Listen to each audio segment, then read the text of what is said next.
السلام علیکم ورحمۃ اللہ وبرکاتہ۔ الحمد للہ رب العالمین والصلاة والسلام علی اشرف الانبیاء والمرسلین نبینا محمد وعلی آلہ وصحبہ اجمعین، اما بعد۔ حضرات و خواتین، کل ہم نے یہ ذکر کیا تھا کہ ازدواجی زندگی میں اگر اختلافات پیدا ہوں تو ان اختلافات کو کس طریقے سے ختم کیا جائے اور پھر سے ایک بہترین زندگی شروع کی جائے۔ لیکن کبھی کبھی ایسا ہوتا ہے کہ اختلافات کا حل نہیں ہو پاتا اور اصلاح کی گنجائش نہیں رہ جاتی اور اصلاح کے سارے راستے بند ہو جاتے ہیں، ختم ہو جاتے ہیں۔ تو ایسی صورت میں کیا کرنا چاہیے؟ ممکن ہے کہ جب اس طرح کے راستے بنیں گے تو طلاق کے راستے بن جائیں گے، خلا کے راستے بن جائیں گے۔ اس لیے ہم آج کے درس میں طلاق اور خلا پر روشنی ڈالیں گے۔ اگر حالات اتنے ناخوشگوار ہو گئے ہیں اور اتنے بدتر ہو گئے ہیں کہ اب نبھنا مشکل ہے، ساتھ رہنا مشکل ہے، بلکہ ساتھ رہنے سے بہت کچھ خرابی پیدا ہو سکتی ہے اور بہت زیادہ پریشانی بڑھ سکتی ہے، تو الگ ہو جانا اچھا ہے۔ یہ جو اللہ رب العالمین نے نظام بنایا طلاق کا، اسی لیے یہ ایسا نہیں ہے جیسے غیر مسلموں میں ہے کہ یہ جنم جنم کا ساتھ ہے، اب کسی بھی صورت میں الگ نہیں ہو سکتا۔ یہ انہوں نے کہا اور اس کے بعد ان کی پارلیمنٹ نے، ان کے ویدھان سبھا نے قانون بنا دیا۔ کیا مطلب ہوا؟ اس کا مطلب یہ ہوا کہ ان کا مذہب مکمل نہیں ہے، ہر چیز بیان نہیں کرتا۔ جنم جنم کا ساتھ تو کہہ دیا، اس کے بعد جب جھگڑا پیدا ہوگا تو پھر کیا کرو؟ جنم جنم ساتھ رہو گے؟ نہیں ہو سکتا۔ لیکن اسلام ایک فطری مذہب ہے، ساری چیزوں کو سمجھ کر کے بیان کرتا ہے۔ تو ایسے حالات پیدا ہوں گے کہ الگ ہونا پڑے گا، سب کے ساتھ نہیں، 1% کے ساتھ، 2% کے ساتھ، لیکن حالات پیدا ہوں گے۔ کسی کو شرابی مل گیا، کسی کو جواڑی مل گیا، اور کسی مرد کو کوئی خراب عورت مل گئی۔ مرد تو بڑا شریف ہے لیکن عورت بہت اس کے اندر خرابیاں ہیں، بہت شریر قسم کی عورت ہے، تو کیا کریں گے؟ وہی طلاق کا راستہ بنے گا۔ اس لیے اسلام نے پورا طریقہ بتایا کس طریقے سے طلاق دیا جانا چاہیے، کس طریقے سے الگ ہونا چاہیے۔ طلاق ایک ایسی چیز ہے جس کے ذریعے سے مرد عورت الگ تو ہو سکتے ہیں، لیکن اسلام میں طلاق کا جو تصور ہے وہ بڑا بہترین تصور ہے۔ یعنی طلاق کی بھی تعلیمات کو دیکھ کر کے آپ خوش ہو جائیں گے، واہ کیا اسلام ہے! اسلام نے طلاق کا اتنا بہترین نظام بنایا، آپ حیران اور ششدر رہ جائیں گے۔ کیسے معلوم ہے؟ آپ سنیے۔ اسلام ایک ایسا مذہب ہے جس نے طلاق کے بعد بھی میاں بیوی کو ملنے کے لیے راستے دے دیے ہیں۔ دنیا میں اور کہیں پر اور کسی مذہب میں یا کورٹ وغیرہ میں طلاق ہوا، سگنیچر ہوئی، دونوں الگ ہو گئے، اب ملنے کی گنجائش شاید نہ رہ جائے۔ لیکن اسلام اتنا بہترین مذہب ہے کہ طلاق کے باوجود ایک دوسرے سے ملنے کے راستے کو کھول دیا ہے۔ کیا طلاق کا طریقہ ہے؟ مسلمان نے تو پکڑ لیا 3 طلاق طلاق طلاق طلاق، ختم کہانی، جاؤ، اور اتنا بدنام ہوئے کہ کیا ہوا سب آپ کے سامنے ہے۔ لیکن مسلمان کو پتہ نہیں کہ طلاق کا طریقہ کیا ہے، اسلام نے طلاق کا کیا راستہ بتایا ہے، کیسا طریقہ بتایا ہے، پتہ نہیں مسلمانوں کو۔ اگر صحیح سے ان کو پتہ ہوتا اور ان کے علماء صحیح سے بتائے ہوتے اور ان کو سمجھائے ہوتے تو آج مسلمانوں کو اتنی بڑی بے عزتی کا سامنا نہیں کرنا پڑتا جو انہوں نے سامنا کیا۔ اسلام میں طلاق کا طریقہ یہ ہے کہ اگر کوئی آدمی اپنی عورت کو طلاق دینا چاہتا ہے، حالات ایسے بن گئے ہیں، تو ایسی صورت میں اس طہر یعنی پاکی میں طلاق دے گا جس پاکی میں اس نے اپنی بیوی سے جمع نہیں کیا، صحبت نہیں کی، ہم بستری نہیں کی۔ جیسے مان لیجئے ایک آدمی اپنی بیوی سے ہم بستری کیا اور حالات خراب ہو گئے اور اسی میں وہ طلاق دینا چاہتا ہے، یعنی اب طلاق دینے کا دل ہو رہا ہے اس کا، تو اب وہ طلاق ابھی نہ دے بلکہ رکا رہے۔ جب اس کو حیض آ جائے، حیض کے بعد وہ پاک ہو جائے، تو پاک ہونے کی صورت میں جمع کرنے سے پہلے طلاق دے، یعنی جمع نہ کرے، صحبت نہ کرے۔ اگر جمع کر لیا طلاق دینے کے بعد تو وہ رجوع ہو جائے گا، اس کا ذکر ہم آگے کریں گے۔ تو طہر کے بعد یعنی حیض کے بعد جو طہر رہے گا، پاکی رہے گی، اس پاکی میں صحبت کیے بغیر طلاق دے، ایک طلاق دے، کہے کہ میں نے طلاق دیا۔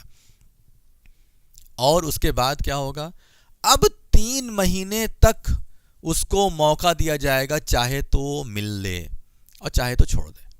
اس لیے اللہ نے فرمایا کہ الطلاق مرتان فامساک بمعروف او تسریح باحسان، کہ طلاق 2 مرتبہ ہے، ان دونوں مرتبہ میں چاہے تو رکھ لے، اچھائی کے ساتھ، اور چاہے تو اچھائی کے ساتھ ودا کر دے، اس کو چھوڑ دے۔ طلاق دے دی ہے، کوئی دقت نہیں ہے، تم نے طلاق دے دیا، اب اس کے بعد تمہیں 3 مہینے کا ہم موقع دے رہے ہیں۔ ایسا نہیں ہے کہ عورت جو ہے زندگی بھر لٹکی رہے گی، 3 مہینے کا ہم تمہیں موقع دے رہے ہیں۔ اس 3 مہینے کے اندر اندر تم رجوع کر لو۔ اگر رجوع کر لیتے ہو تو تمہیں کچھ بھی عیب نہیں ہے، کوئی پریشانی نہیں ہے، کچھ نہیں کرنا ہے، نیا نکاح نیا مہر بھی نہیں ہے، دونوں مل لو۔ 3 مہینہ گزر گیا، رجوع نہیں کر پائے، اتنا غصہ ہے آپس میں، نہیں رجوع کر پائے، کوئی بات نہیں، 3 مہینہ گزرنے کے بعد بھی نیا نکاح نیا مہر، شادی کر لو، اسی عورت سے شادی کر لو جس کو تم نے طلاق دیا ہے، کوئی ایشو نہیں ہے، کوئی پرابلم نہیں ہے۔ بس ایک نیا نکاح مطلب ایجاب و قبول جو قاضی صاحب کراتے ہیں وہ، اور نیا مہر، کچھ بھی مہر رکھ کر کے شادی کر لو۔ پھر اس کے بعد ساتھ میں رہو۔ اب اس کے بعد زندگی گزر رہی ہے، پھر کچھ ایسی تلخی آ گئی آپس میں، اتنی تلخی آئی کہ سارے اسٹیپ کو پار کر لیا، کہ جو ہم نے کل آپ کو بتایا اسٹیپ، کہ نصیحت کرو، واضح نصیحت کرو، بستر پر الگ کر دو، ہلکی سی مار ہے تو مار سکتے ہو، اور ایک دوسرے کے گھر سے بڑے لوگوں کو بیٹھاؤ، یہ سب کچھ ہو گیا۔ جمعیت جماعت میں بھی قصہ گیا، لیکن اس کے بعد وہاں پر بھی مسئلہ حل نہیں ہوا۔ اب پھر طلاق کا مسئلہ آ رہا ہے، دے دو طلاق، نہیں رہنا چاہتے ٹھیک ہے، دے دو طلاق، سب کچھ ہو گیا، اصلاح کی کوئی گنجائش نہیں ہے، طلاق دے دو۔ دے دیے طلاق۔ اب اس کے بعد 3 مہینے تک رجوع کا تمہیں حق رہے گا، پھر وہی پہلا والا جو پروسیس ہے وہی پھر لاگو ہو جائے گا۔ 3 مہینے کے اندر رجوع کرتے ہو تو ایسی صورت میں کچھ نہیں کرنا ہے، کوئی ایشو نہیں ہے، مل لو، جیسے عام حالت میں رہتے ہو ویسے رہو۔ اسی لیے عدت اسے کہتے ہیں، 3 مہینہ جو روکا جا رہا ہے یہ عدت ہے، اور یہ عدت شوہر کے گھر میں گزارے گی، یہ نہیں کہ عدت اپنے مائکے میں جا کر گزارے گی عورت۔ یہ ہمارے معاشرے کی خرابیاں ہیں۔ قرآن میں اللہ تعالیٰ نے فرمایا کہ ان کو عدت ان کے گھر میں گزارنے دو، یعنی شوہر کے ساتھ گزارنے دو، اور ان کو شوہر کے گھر سے نہیں نکالنا، اور نہ شوہر ان کو نکالے، ہرگز نہیں نکالے، بلکہ شوہر کے ساتھ رہے گی۔ بھلے کمرہ الگ ہو جائے، بیڈ اور بستر وغیرہ سب الگ ہو جائے، لیکن گھر الگ نہیں ہوگا، وہ میکے میں جا کر کے نہیں رہے گی، شوہر کے ساتھ رہے گی۔ تو پھر 3 مہینے کا آپ کو موقع دیا جائے گا۔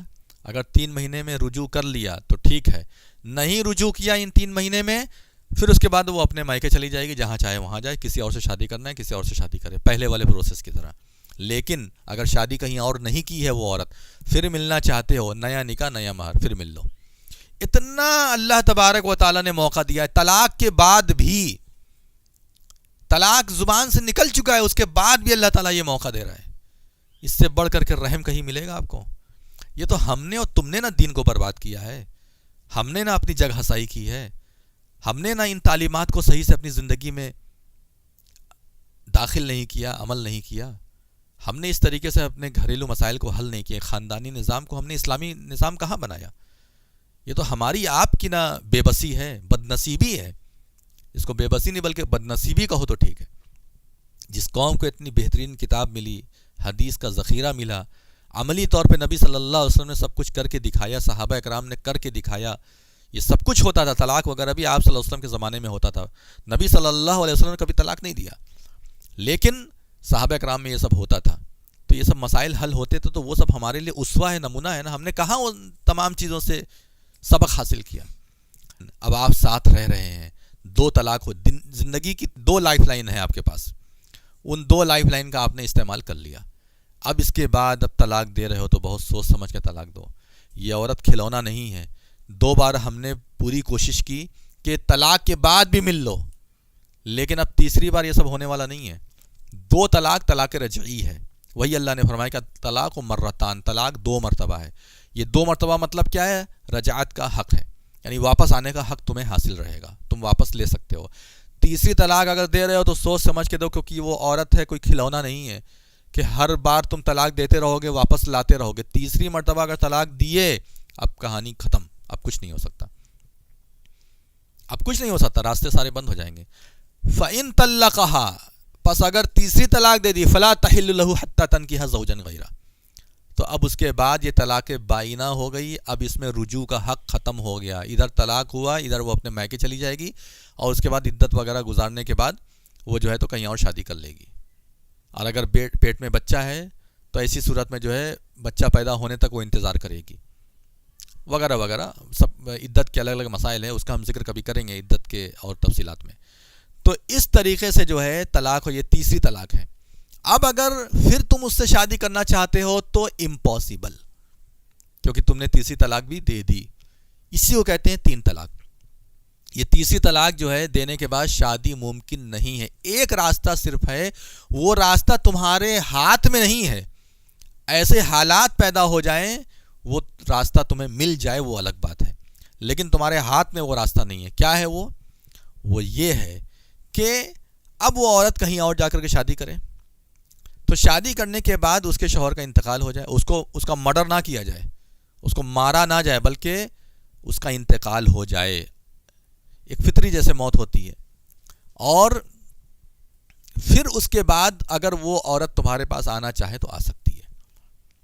یا دوسرا کیا ہے، وہ شوہر طلاق دے دے، یعنی یہ عورت تمہارے پاس 3 طلاق تک رہی، لیکن اس کے بعد اب وہ دوسرے سے شادی کر لی تیسرا طلاق ملنے کے بعد، تو اب وہ اس کو طلاق دے دے، پھر اس کے بعد جو ہے وہ عدت گزارنے کے بعد تمہارے پاس واپس آ سکتی ہے. لیکن یہ یاد رہے کہ یہ سارے کام پالیسی کے تحت نہیں ہونے چاہیے، تدبیراً نہیں ہونا چاہیے، مکر و فریب کر کے نہیں ہونا چاہیے، ایک سازش کے تحت نہیں ہونا چاہیے، بلکہ تقدیراً ہونا چاہیے. یعنی ایسی قسمت ہو جائے، ایسے حالات پیدا ہو جائیں کہ ایسا ایسا ہوتا گیا. ہو سکتا ہے 10 سال کے بعد اس کا شوہر مر گیا، آپ اس کو 10 سال بعد لینا چاہتے ہیں لے سکتے ہیں. ہو سکتا ہے کہ 4 ہی مہینے کے بعد شوہر کا انتقال ہو گیا یا طلاق اس نے دے دیا، یا اسی طریقے سے 10 سال کے بعد اس نے طلاق دے دیا تو واپس آپ لے سکتے ہیں. لیکن یہ ساری چیزیں پلاننگ کے تحت نہیں ہونی چاہیے. پلاننگ کے تحت اگر کرو گے تو ایسی صورت میں، اب جیسے مان لیجئے آپ اس کو واپس لینا چاہتے ہیں، اب ایسی صورت میں آپ نے پلاننگ کے تحت کہیں اور اس کا نکاح کر دیا اور پہلے سے ہی دماغ لگا دیا کہ دیکھو 1 مہینے کے بعد طلاق دے دینا، یا 1 رات کا ہی طلاق، جسے نکاح حلالہ کہتے ہیں. وہ حلالہ نہیں ہے، وہ زنا ہے، حرامہ. یہ تو اسلام بدنام کرنے کا ایک اور راستہ ہے. اب اس پر بھی پیٹیشن چل رہی ہے، دیکھو اس پر کیا ہوتا ہے اللہ جانے. کورٹ کچہری میں اس کا بھی مسئلہ پہنچا ہوا ہے. یہ سب برباد کیا ہم نے، آپ نے سب دین کو برباد کر دیا ہے، دین کی صحیح تعلیمات پہنچائی نہیں. 1 رات کا نکاح ہوتا ہے، طلاق کی نیت کر کے نکاح کرنا ہی حرام ہے. اگر آپ نکاح کرنے جا رہے ہیں اور طلاق کی نیت کر رہے ہیں تو یہی حرام ہو، یہیں سے حرام شروع. طلاق کی نیت کر کے آپ نکاح نہیں کر سکتے. اسے تو نکاح متعہ کہا جائے گا. نکاح متعہ پہلے ہی حرام کر دیا ہے اسلام نے. طلاق کی نیت کر کے آپ جو ہے نکاح نہیں کر سکتے. پالیسی کے تحت اور پلاننگ کے تحت جو کام ہو رہا ہے یہ کام صحیح نہیں. یہ ہو گیا 3 طلاق کا مسئلہ. اب اگر 3 طلاق کے بعد ایسے جیسے میں نے بتایا اس طریقے سے واپس آنا چاہے تو آ سکتے ہیں. اگر ایسے نہیں ہے تو ایسی صورت میں وہ اپنی زندگی گزارے کہ آپ کہیں اور اپنا شادی کیجئے، کیونکہ عورت کھلونا نہیں ہے. اسلام میں طلاق کا یہ طریقہ. کس وجہ سے 3 طلاق کو 3 مانا گیا یہ بھی آپ سن لیجئے. 3 طلاق کو 3 اس لیے مانا گیا کیونکہ حضرت عمر رضی اللہ تعالیٰ عنہ نے اپنے زمانے خلافت میں لوگوں کے طلاق کے معاملے میں مذاق کو دیکھتے ہوئے ایسا حکم دیا تھا کہ اب ہم 3 کو 3 مانیں گے. لوگ طلاق میں جلدی کر رہے تھے، ہنسی کھیل کر رہے تھے، کہا کہ دیکھو ہم 3 کو 3 مان لیں گے. پھر اس کے بعد انہوں نے 3 کو 3 مانا. لیکن نبی صلی اللہ علیہ وسلم کے زمانے میں 3 کو 1 مانا جاتا تھا. حضرت ابوبکر رضی اللہ تعالیٰ عنہ کے زمانے میں 3 کو 1 مانا جاتا تھا. اور عمر رضی اللہ تعالیٰ عنہ کے بھی شروع خلافت کے زمانے میں 3 کو 1 ہی مانا جاتا تھا. کسی خلیفہ کا جو حکم ہے وہ نبی سے بڑھ کر کے نہیں ہو جائے گا. آپ یہ کہتے ہیں کہ حضرت عمر رضی اللہ تعالیٰ عنہ نے یہ بات کہی، ٹھیک ہے کہی، ہم اس کا انکار کب کر رہے ہیں؟ وقت کے تقاضے کے مطابق کیا انہوں نے، قیامت تک کا فیصلہ نہیں کیا. ہم نے محمد رسول اللہ پڑھا ہے، ہم نے عمر رسول اللہ نہیں پڑھا ہے. ہم عمر رضی اللہ تعالیٰ عنہ کی عزت کرتے ہیں، احترام کرتے ہیں، دل سے ان کو مانتے ہیں، ان کے واقعات سے سبق لیتے ہیں. ہمیں سینہ چیر کے دکھانے کی ضرورت نہیں کہ ہم حضرت عمر رضی اللہ تعالیٰ عنہ سے کتنی محبت کرتے ہیں. لیکن ہاں ہم یہ بھی کہنا چاہتے ہیں کہ اللہ کے رسول صلی اللہ علیہ وسلم کی اطاعت فرض ہے قیامت تک کے لیے. کوئی حاکم کبھی اپنے حکومت میں کسی وجہ سے کچھ جائز کر دیتا ہے، کسی چیز کو روک دیتا ہے. اب برڈ فلو آج کل چل رہا ہے تو چکن وغیرہ کھانے کو منع کر دیا ہے حکومت نے، تو کیا قیامت تک کے لیے حرام ہو گیا؟ حکومت کے بہت سارے فیصلے وقتی طور پہ ہوتے ہیں، عارضی طور پر ہوتے ہیں، وہ قیامت تک کے لیے نہیں ہوتے. لیکن نبی کا فیصلہ قیامت تک کے لیے ہوتا ہے. نبی صلی اللہ علیہ وسلم نے جو بھی فیصلہ کیا ہے وہ فیصلہ الہی فیصلہ ہوتا ہے، کیونکہ وما ینطق عن الہوی ان ہوا الا وحی یوحی. نبی صلی اللہ علیہ وسلم اپنی مرضی سے کچھ نہیں کرتے، وہ جو بولتے ہیں جو کہتے ہیں وہ اللہ تبارک و تعالیٰ کی وحی ہوتی ہے. اور مسلم شریف کی حدیث کے اندر صاف طور پہ موجود ہے کہ نبی صلی اللہ علیہ وسلم کے زمانے میں 3 کو 1 مانا جاتا تھا. چنانچہ ایک حدیث کے اندر صحیح مسلم حدیث نمبر 1472 اس میں لکھا ہوا ہے کہ الم یکن الطلاق ثلاث علی عہد رسول اللہ صلی اللہ علیہ وسلم و ابی بکر واحدہ. یہ سوال کیا گیا کہ کیا اللہ کے رسول صلی اللہ علیہ وسلم کے زمانے میں اور ابو بکر رضی اللہ تعالیٰ عنہ کے زمانے میں 3 طلاق کو 1 نہیں مانا جاتا تھا؟ فقال، تو جواب دیا، قد کان ذالک، ایسا ہوتا تھا. فلما کان فی عہد عمر، تو جب حضرت عمر رضی اللہ تعالیٰ عنہ کا زمانہ آیا، تتایع الناس فی الطلاق فاجازہ علیہم، لوگ جو ہے طلاق کے معاملے میں جلدی کرنے لگے، کھلواڑ کرنے لگے، تو انہوں نے 3 کو 3 کر دیا. یہ حدیث واضح طور پر اسی حدیث سے کہتے ہیں کہ 3 طلاق 3 ہوتا ہے، لیکن اسی حدیث میں اوپر لکھا ہوا ہے صاف صاف کہ ابو بکر رضی اللہ تعالیٰ نبی صلی اللہ علیہ وسلم کے زمانے میں 3 کو 1 مانا جاتا تھا. یہ نہیں کہا کہ 1 کو 1 مانا جاتا تھا، کیا ایسا نہیں تھا؟ تو کہا کہ 3 کو 1 مانا جاتا تھا. مطلب یہ ہے کہ آپ صلی اللہ علیہ وسلم نے 3 طلاق کو 1 مانا ہے، تبھی تو یہ بات کہی جا رہی ہے. تو اس لیے اللہ کے رسول صلی اللہ علیہ وسلم کا فیصلہ قیامت تک کے لیے، ہمیں ان کی پیروی کرنا ہے قیامت تک کے لیے، اور اسی میں امت کے لیے خیر ہے. بھائی آپ خیر بھی تو دیکھو، کیا اکٹھا 3 طلاق دے دیا جائے، بھلے اس کی تائید بعض علماء نے کی ہو، بعض ائمہ نے کی ہو، لیکن کیا قیامت تک کے لیے یہی خیر ہے؟ کیا نبی صلی اللہ علیہ وسلم کی بات نہیں مانی جا سکتی ہے؟ کیا حالات کو دیکھتے ہوئے اللہ کے رسول صلی اللہ علیہ وسلم کے طریقے پر عمل نہیں کیا جا سکتا ہے؟ لوگ صاف کہتے ہیں، آج بھی کہتے ہیں 3 طلاق 3 ہوگی، اب اس کے بعد کوئی راستہ نہیں ہے. پھر اس کے بعد دوسرا راستہ بناتے ہیں حلالہ کا، اور ایک اچھی خاصی لڑکی کو، عورت کو 1 دن 2 دن کے لیے اللہ معاف کرے غیروں کے ساتھ رہنے کے لیے مجبور کرتے ہیں، اس کے بعد پھر پہلے والے شوہر کے پاس لاتے ہیں. آپ ذرا سوچو، یہ سب کھلواڑ نہیں ہے دین کا؟ یہ کیسے ہم مسلمان ہیں؟ کس طریقے سے ہم اسلام کی تعلیمات پر چل رہے ہیں اور کتنی محبت کرتے ہیں اللہ اس کے رسول سے. اللہ کے رسول صلی اللہ علیہ وسلم نے جو فیصلہ کیا ہے وہی ہمارے لیے بہتر ہے. عمر رضی اللہ تعالیٰ عنہ کے فیصلے بھی اچھے ہیں، بہتر ہے، اس میں کوئی دو رائے نہیں ہے. لیکن آپ بھلائی بھی دیکھو، اگر نبی صلی اللہ علیہ وسلم کے طریقے پر چلنے سے امت کا بھلا ہو سکتا ہے اور امت جو ہے بہترین راستے پر رہ سکتی ہے، شر سے بچ سکتی ہے، تو ان کا فیصلہ آج مسلمانوں کو یہ بتانا پڑ رہا ہے کہ اللہ کے رسول صلی اللہ علیہ وسلم کی اطاعت ہر حال میں کی جائے گی. اللہ کے رسول صلی اللہ علیہ وسلم کے مقابلے میں کسی کی بات نہیں مانی جائے گی. یہ مسلمانوں کو بتانا پڑ رہا ہے. اگر طلاق کے مسئلے کو اسی طریقے سے نبھاتے رہتے جیسا ہم نے ذکر کیا ہے آج کے بیان میں، تو آپ ذرا سوچو کبھی کسی کی ہمت نہیں ہوتی کہ ہمارے اوپر انگلی اٹھا دیتا. لیکن آج انگلی بھی اٹھائی جا رہی ہے اور بہت کچھ اٹھایا جا رہا ہے. آپ سوچو، اب 3 طلاق دینے والا آدمی 3 سال جیل میں بھی رہے گا اگر وہ ثابت ہو گیا. اگر پولیس والے نے اس کے اوپر جم کر کے ایکشن لے لیا تو اس کے ساتھ برا ہوگا. آپ ذرا سوچو، ہم نے اپنی لگام کس کے ہاتھ میں دے دی؟ سب کچھ ہمارے ہاتھ میں تھا، ہم چاہتے جیسے چاہے ویسے ڈیل کر لیتے، لیکن آج ہم نے اپنی غلطیوں کی وجہ سے اپنی لگام اٹھا کر کے دوسرے کو دے دی. تو یہ چیزیں ہیں میرے بھائیوں، اس پر غور کیجیے. اسی طریقے سے ایک مسئلہ ہے خلا کا. یہ طلاق کے مسئلے ہیں، اس کو ہم نے ذکر کر دیا. اس طریقے سے طلاق، اگر کسی کو طلاق دینا ہو، ایسے حالات پیدا ہوں، تو اس طریقے سے آپ طلاق دیجئے. طلاق نہیں دیجئے، یہ اچھا ہے. طلاق کے چکر میں مت پڑیے، اپنی زندگی کو بہتر سے بہتر کریے. طلاق کے دہانے پر بھی مت جائیے. اپنی زندگی میں اگر کوئی آپ کی زندگی میں کوئی اختلاف پیدا ہو رہا ہے تو اس میں اصلاح کر لیجئے اور مل جل کر کے رہیے. لیکن اگر ایسے حالات پیدا ہو ہی جائیں تو اس طریقے سے طلاق دینا چاہیے جس طریقے سے اللہ کے رسول صلی اللہ علیہ وسلم نے فرمایا ہے اور قرآن مقدس میں جس طریقے سے ذکر کیا گیا ہے. اب کبھی کبھی ایسا ہوتا ہے کہ لڑکی الگ ہونا چاہتی ہے، لڑکا خراب ہے لیکن لڑکا طلاق بھی نہیں دے رہا ہے، اور لڑکی الگ ہونا چاہتی ہے، لڑکی کے گھر والے کہتے ہیں نہیں بھائی ہم اپنی لڑکی کو ایسے لڑکے کے یہاں نہیں رکھیں گے. تو اب کیا ہونا چاہیے؟ اب ایسی صورت میں لڑکی کو یہ اسلام حق دیتا ہے کہ آپ خلا لے لیجئے. خلا کا مطلب یہ ہوتا ہے کہ نکاح کو توڑ دیا جائے گا لڑکی کے مطالبے پر، لیکن وجہ معقول ہونی چاہیے. اور اگر بغیر کسی وجہ سے اس طرح کا کام لڑکی کرے گی تو اس کے اوپر جنت کی خوشبو بھی حرام ہے، جس کا ذکر ہم نے کل کی حدیث میں کیا تھا. تو خلا کیا ہوتا ہے؟ نکاح فسخ ہوتا ہے، اور یہ قاضی یا جمعیت جماعت یا علماء اکرام کریں گے. تو ان کے پاس جا کر کے لڑکی اپنی بات رکھ سکتی ہے. جمعیت جماعت جو ہے نوٹس جاری کرے گی لڑکے کو، اس کے یہاں فون کرے گی یا ان کو جو ہے تو خط لکھیں گے، لیٹر لکھیں گے، اس کو بلائیں گے، مسئلے کو سمجھیں گے، اور اس کے بعد جو ہے سب کچھ صحیح رہا تو لڑکے کو طلاق دینے کے لیے کہا جائے گا. اگر پھر بھی لڑکا طلاق نہیں دیتا ہے تو لڑکی کا خلا یعنی لڑکی جو خلع کے لیے اپلیکیشن دی ہے اس کو ایکسیپٹ کیا جائے گا اور نکاح کو توڑ دیا جائے گا، نکاح کو فسخ کر دیا جائے گا۔ ایسی صورت میں جو ہے اسے 1 مہینے کی عدت گزارنی پڑے گی، 1 مہینے کے بعد وہ کہیں اور جو ہے شادی کر سکتی ہے، لیکن ایک شرط اس میں یہ بھی ہے کہ جو مہر لڑکے نے دیا تھا وہ لوٹانا پڑے گا، چاہے 1 لاکھ دیا ہو، چاہے 1000 دیا ہو، چاہے کچھ بھی دیا ہو، وہ واپس کرنا پڑے گا، کیونکہ یہ خلا میں شرط ہے۔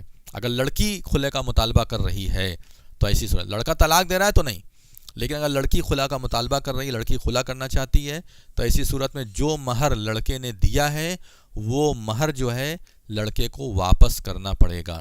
آج کل دیکھو ہمارے خاندان میں، ہمارے معاشرے میں کیا ہوتا ہے، ہمارے سماج میں، ہمارے علاقے میں کیا ہوتا ہے کہ لڑکی خلا لینا چاہتی ہے لیکن اس کے باوجود اس کو پریشان کیا جاتا ہے۔ کیوں معلوم ہے؟ شریعت تو یہ کہتی ہے خلا واپس کرو، مہر واپس کرو، اور حالات یہ ہو گئے ہیں کہ 10 لاکھ 15 لاکھ اس سے نکلوانے کے لیے لٹکائے رہتی ہیں لڑکیاں۔ کورٹ کچہری میں جاؤ، پولیس، کورٹ کچہری، یہ تمہارا حل نہیں ہے، یہ تمہارا حل نہیں ہے، ہمارا حل قرآن اور حدیث کے اندر ہے۔ تو میرے بھائیوں اور میری بہنوں، میں نے آپ کے سامنے طلاق اور خلا کا یہ مسئلہ رکھا، یہی سنت کے مطابق ہے، اسی کے مطابق عمل کرنا چاہیے۔ اللہ تبارک و تعالی ہم تمام لوگوں کو ان باتوں پر عمل کرنے کی توفیق عطا فرمائے، آمین یا رب العالمین۔ السلام علیکم ورحمۃ اللہ وبرکاتہ۔